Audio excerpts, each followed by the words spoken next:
Puccini's La Bohème, one of the great operas. But what you see on stage isn't the whole story. Crafting Covent Garden's latest run of this classic is Speranza Scappucci, the Italian maestra. In a world of baton-waving men, she'll soon become the first female principal guest conductor in the Royal Opera House's long history. It's a whole generational thing happening where great women from a previous generation sort of opened the doors, and then we of the next generation are now sort of profiting from times changing everywhere, not just in classical music, where leadership is not something reserved just to men.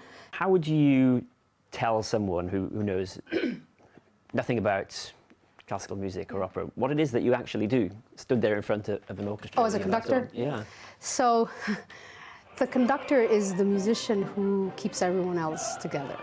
And then there's interpretation, which is looking at the page and saying, okay, the composer wrote this. How can we make it come to life? Ci sono degli elementi che ci portano a... Speranza Scappucci is certainly setting the tempo in an industry that can be slow to reform. In Italy, she has a regular slot demystifying classical music on mainstream TV. Does the fact that you have a successful TV program about opera and classical music in Italy tell us something about why maybe we don't have that sort of thing in the UK?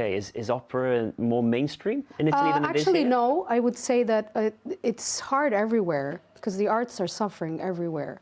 And even if opera was born in Italy and there's a great tradition, there's a lot of people who are not exposed to classical music because they feel like there's a distance. And we were very lucky that Rai 3 approved this program. They really wanted to do it.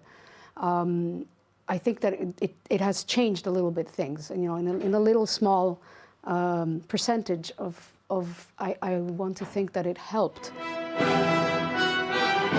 But women in the classical music limelight have faced viral online abuse. This video of the Ukrainian Dalia Stasevska in rehearsal recently prompted a torrent of hateful comments about her style and appearance.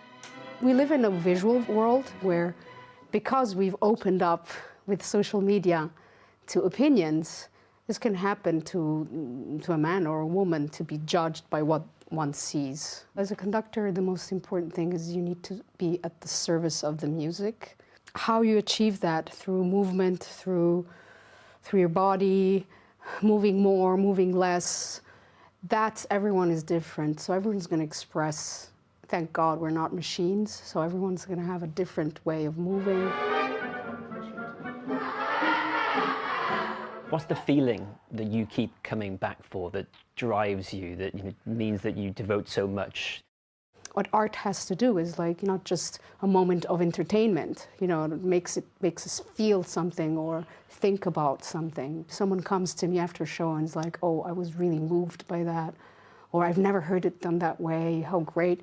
That's what, for me, is more gratifying than the applause in itself.